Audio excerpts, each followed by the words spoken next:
Welcome to this story, please enjoy. Title: 35M, Unattractive and Alone, 30s, Friends Won't Stop Setting Me Up. Hey everybody.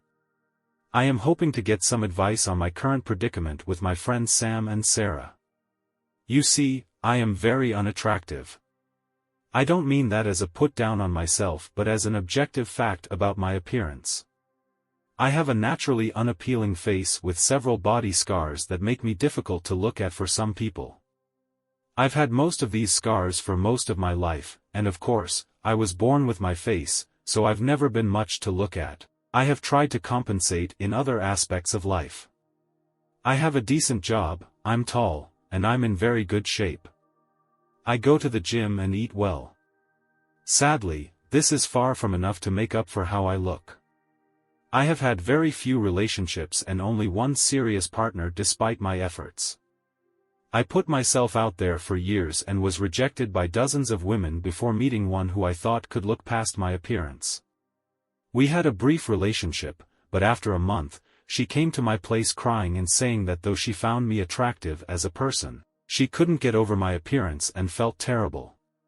She confessed that being intimate with me was extremely difficult due to how I looked. I told her I understood, and we went our separate ways. Honestly, I'd have been happier if we'd just been friends and never dated. That was several years ago, and I swore off romantic love and relationships since it was just hurting me. Life has been pretty good since I gave up. I wish I wasn't what I am so I could find love, but I get it.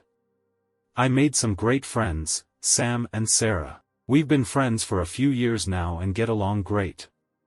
The only issue is that they are in relationships and have this fantasy about going on triple dates with me included.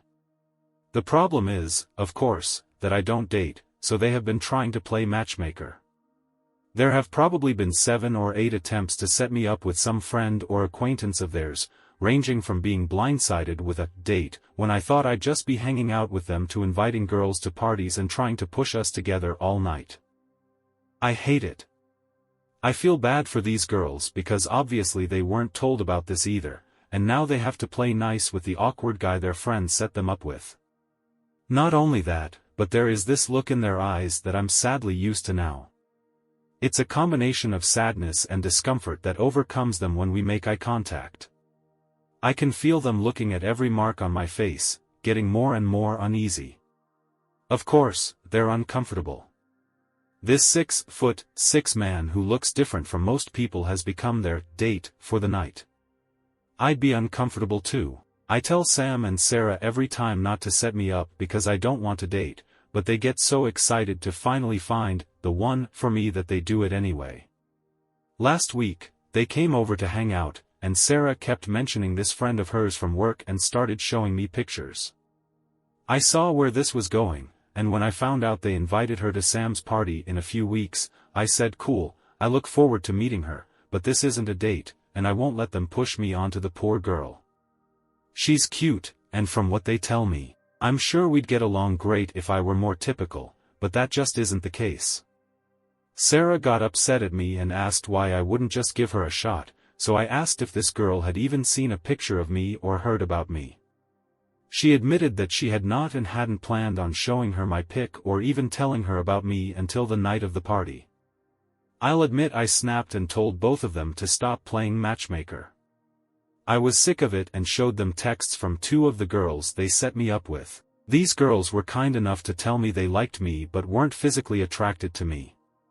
I showed the texts, and Sam and Sarah made an excuse and left. I haven't heard from them in a week. How can I fix this? I've made my peace with the fact that I will never know romantic love, but I need friends. Update. After spending hours reading and responding to users both in the thread and in DMs, I decided to reach out to Sam and Sarah and try to set things right. We met up to talk, and to keep it short, Sam and Sarah hadn't reached out because they felt terrible after realizing their mistakes. They were very apologetic, and I promised that as long as they stopped trying to set me up and forgave me for snapping at them, then we were cool with each other. Looks like communication saves the day again. After our talk, They asked if I wanted to come over and play some games and have a few drinks with them and some of their work friends. Sarah admitted the girl, Laura, that they wanted to set me up with would be there, but they hadn't said anything to her about me, and there would be no pressure or matchmaking going on. So I agreed to go.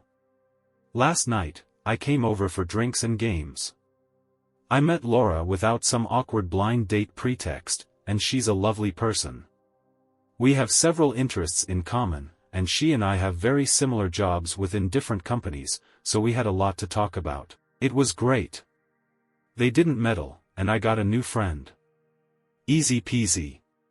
Heck, we get along so well that she's inviting me over to her place tonight to watch some movies we both learned were some of our favorites. Then we'll have some pizza and complain about working in IT.